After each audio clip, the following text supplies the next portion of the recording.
Toujours un plaisir d'être connecté avec vous sur la Web TV du Africa CEO Forum. Merci de commenter, de liker et de partager avec le hashtag ACF 2023. Une occasion pour nous de vous partager ces moments avec des personnalités qui acceptent de venir sur ce plateau, partager leur expertise, partager un petit peu leurs défis également. La Côte d'Ivoire qui accueille à nouveau cette édition du Africa CEO Forum. La Côte d'Ivoire qui est le premier producteur de cacao au monde. Et nous aurons des questions à poser, bien entendu, à son directeur général du Conseil Café Cacao, M. Brahima Yves Koné. Bonjour, merci d'avoir accepté cette invitation. Merci, c'est un honneur pour nous. Parfait. Vous avez assisté à la cérémonie d'ouverture en présence de son Excellence M. Alassane Ouattara, le président de la République de Côte d'Ivoire. Qu'est-ce que vous avez pensé de cette ouverture et de ce rendez-vous du Africa CEO Forum? Encore une fois à Abidjan.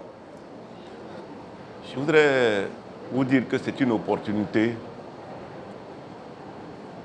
pour la Côte d'Ivoire d'accueillir ce forum. C'est devenu une tradition. Et à chaque fois, le président de la République fait l'honneur en venant présider lui-même.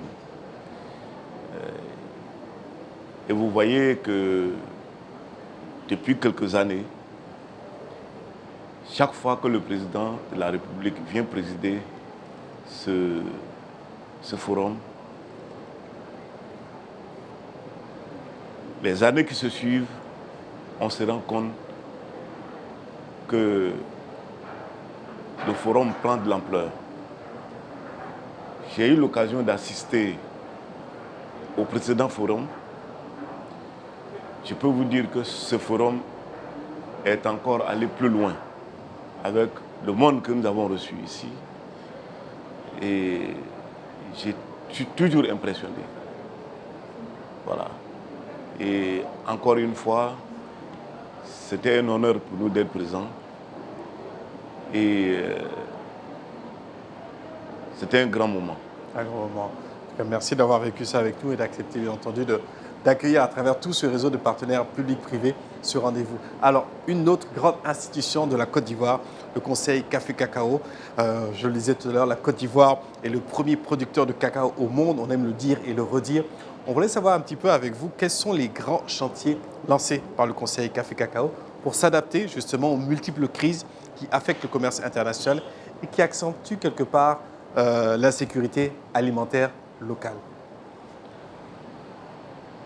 Je voudrais vous dire d'abord que lorsque vous parlez d'insécurité alimentaire, le cacao n'accentue pas l'insécurité alimentaire. Les planteurs de Côte d'Ivoire ont toujours fait à côté du cacao des cultures vivrières pour meubler leur temps. Vous savez, le cacao, c'est un moment dans l'année et les planteurs font toujours des vivriers pour meubler leur temps et ceci leur permet également de nourrir leur famille. Pour ce qui nous concerne au Conseil Café Cacao, nous essayons de faire en sorte que les planteurs puissent avoir de bons rendements pour ce qui concerne les vivriers.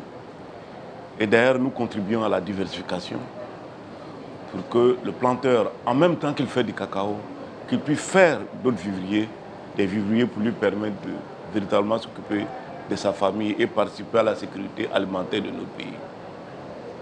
Un autre élément, vous parlez de saison, effectivement, le cacao a cette particularité.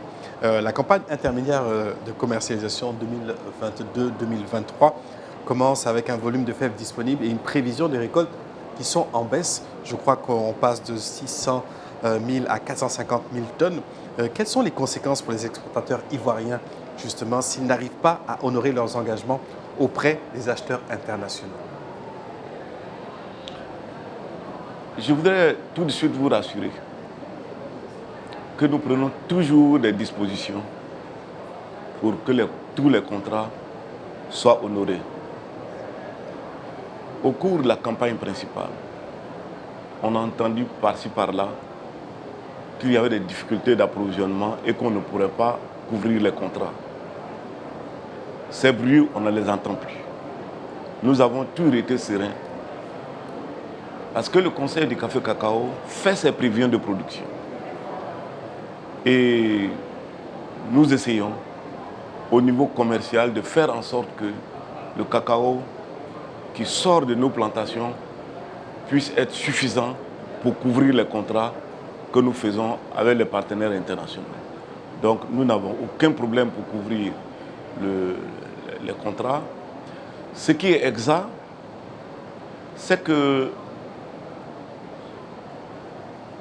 le climat a changé. Et il y a effectivement des effets sur la production. Mais nous tenons compte de ce phénomène pour proposer des contrats à nos partenaires. Donc, pour ce qui nous concerne, nous n'avons aucun problème pour couvrir les contrats de nos partenaires. Véritablement, la Côte d'Ivoire est en ligne pour ce qui concerne sa production, elle est en ligne avec les partenaires à qui nous offrons des contrats. Parlons un tout petit peu d'industrialisation. L'industrialisation du secteur permettra certainement de faire naître des champions nationaux. Comment le Conseil Café Cacao accompagne l'avènement de la transformation des matières premières des produits de nos agriculteurs? Quand vous parlez de matières premières, vous parlez du cacao. Forcément. Depuis quelques années, le gouvernement a donné une mission particulière au Conseil du Café Cacao, ce qui n'a jamais été fait dans le passé. Le gouvernement a demandé au Conseil du Café Cacao d'investir dans la transformation. C'est ce que nous faisons. Vous savez, lorsque vous prenez la décision de construire une usine, en le moment de la décision et la réalisation de l'usine, il nous faut environ 3 ans. Nous sommes en train de faire des usines. Une usine à San Pedro, qui est déjà en fonctionnement. Nous allons faire passer l'usine de San Pedro, la première usine, à 50 000 tonnes. Nous faisons une deuxième usine au PK24 à Yopougon. Et nous faisons une troisième usine à San Pedro. Celle-là va commencer bientôt. Mais déjà, je peux vous assurer que nous avons 2 grandes usines qui vont commencer à fonctionner à partir d'octobre prochain. Et le Conseil de Café Cacao va produire à partir d'octobre, novembre prochain, près de 100 000 tonnes de cacao qui vont rentrer dans nos usines. Voilà ce que je peux vous dire, c'est un démarrage. Et nous allons continuer à aller de l'avant. Parce que la plupart de nos opérateurs ici, les nationaux particulièrement, n'ont pas les moyens d'investir dans le cacao. Ça demande beaucoup de moyens. Le Conseil investit pour pouvoir céder les usines aux nationaux. C'est ce que le gouvernement nous a demandé. Et nous faisons le maximum pour aller dans cette direction. Excellent. On voudrait revenir sur les éditions précédentes du Africa CEO Forum. Était sorti comme ça dans une discussion l'idée d'une sorte d'OPEP du café cacao qui avait été un petit peu mentionné avec le président ghanéen et le président de la Côte d'Ivoire pour accentuer justement les relations dans ce secteur café cacao pour faire valoir les intérêts des institutions africaines, notamment sur les prix. Pouvez-vous nous en dire un petit peu plus sur cette démarche et sur le rapprochement entre avec le Ghana et puis la Côte d'Ivoire, et en quoi doit-on s'attendre dans les années à venir sur ce rapprochement et le développement notamment de la ZLECAf? Je vous remercie pour cette question qui est très importante. Le président de la République de Côte d'Ivoire et le président de la République du Ghana ont considéré que nos 2 pays faisant plus de 60% de la production mondiale, il était extrêmement important que nous puissions nous rapprocher pour défendre ensemble les intérêts de nos producteurs. C'est ce que nous avons essayé de faire. C'est ce que nous faisons d'ailleurs en créant l'initiative Côte d'Ivoire-Ghana pour le cacao. Je pense que ça marche très bien.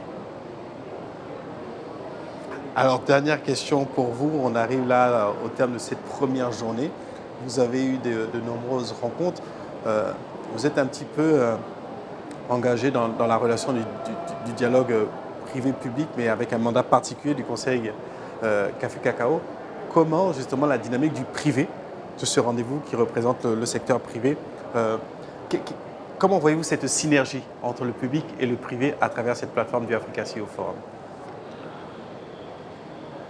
En Côte d'Ivoire, nous avons toujours pensé, et c'est la volonté du président. Le président nous a enseigné que dans l'économie de notre pays, c'est le secteur privé qui doit être le moteur du développement.